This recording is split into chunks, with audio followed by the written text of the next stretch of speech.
Bahnhof sind frische Reserven schwerer und schwerster Waffen eingetroffen. ये 1939 में हुआ था। Werden bereitstehende amerikanische Fahrzeuge von unseren Fliegern angegriffen.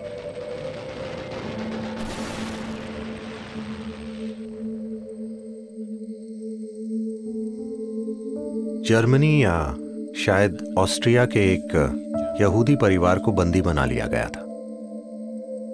पहले उन्होंने माता पिता को बंदी बनाया और फिर बच्चों को, और वो उन्हें अलग अलग स्थानों पर ले गए। एक लड़की जो उन दिनों 13 साल की थी और उसका भाई जो 8 साल का था, उन्हें कई अन्य बच्चों के साथ रेलवे स्टेशन ले जाया गया। माता पिता को किसी मजदूर कैंप पर ले जाया गया और अब बच्चे अलग हो चुके थे। सर्दियों के दिनों में उन्हें एक अमीर घर से बाहर निकालकर एक रेलवे प्लेटफॉर्म पर छोड़ दिया गया। बच्चे आखिर बच्चे होते हैं, वो खेलने लग गए। उन्होंने वहीं खेलना शुरू कर दिया। वो लोगों के साथ खेलने लगे, सभी मिलकर फुटबॉल खेलने लगे। फिर ट्रेन आ गई। ट्रेन आने के बाद सैनिकों ने सभी को भेड़ बकरियों की तरह ट्रेन में भर दिया। जब वो ट्रेन पर चढ़ गए और ट्रेन चलने लगी, तब लड़का बोला कि वो अपने जूते प्लेटफॉर्म पर ही भूल गया है। अब लड़की को बहुत गुस्सा आया। वो 13 साल की थी। उसे सबसे अभी अभी अलग किया गया है। वो हक्की बक्की है कि एक अमीर घर से यहाँ लाया गया है। अब वो सड़क पर हैं, वो नहीं जानते कि कहाँ जा रहे हैं, आगे क्या होगा, वो कुछ भी नहीं जानते। अब वो इतिहास बन चुका है। हम जानते हैं कि उसके बाद क्या चीजें हुई थी, पर उस समय उन छोटे बच्चों को कुछ भी नहीं पता था कि क्या होने वाला है। और ये लड़का अपने जूते भूल कर आ गया है, वो भी सर्दियों के मौसम में। तो उस लड़की ने अपने भाई के कान को जोर से मरोड़ कर कहा, अरे बेवकूफ, पहले ही मेरे ऊपर बहुत मुसीबत है और अब तुम जूते छोड़कर आ गए। फिर अगले स्टेशन पर उन्होंने लड़के और लड़कियों को अलग अलग कर दिया। लड़के को एक जगह ले गए, लड़की को किसी दूसरी जगह ले गए।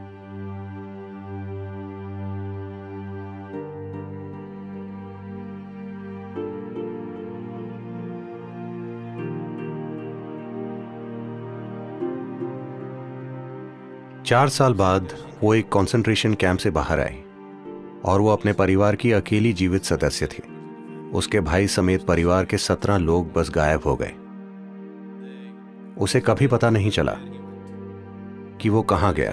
वो बस कहीं गायब हो गया और उसे बस वो बातें याद रह गईं जो उसने अपने भाई को कही थी।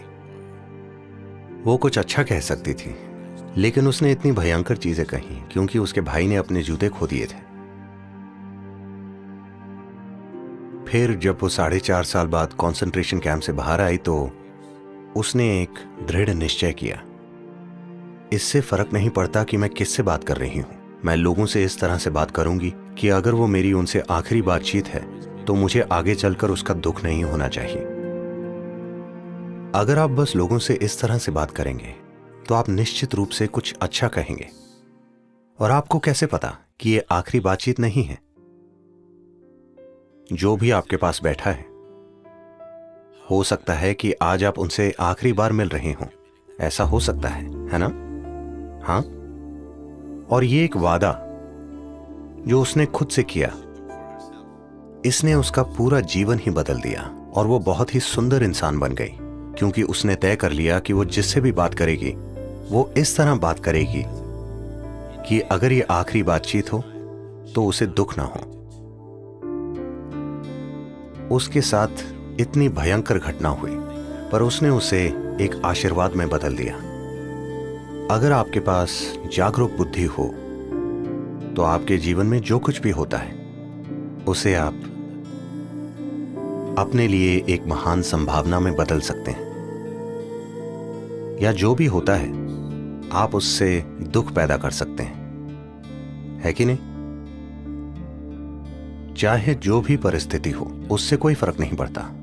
जो भी परिस्थिति हो, आप उसे एक महान संभावना में बदल सकते हैं। बस अगर आप उसे खुलेपन के साथ देखने के लिए तैयार हो जाएं, तो हर चीज बदली जा सकती है। जब हमारे जीवन में दुख देने वाली चीजें होती हैं, तो हम या तो समझदार बन सकते हैं या फिर पीड़ित हो सकते हैं। ये हमें ही चुनना है।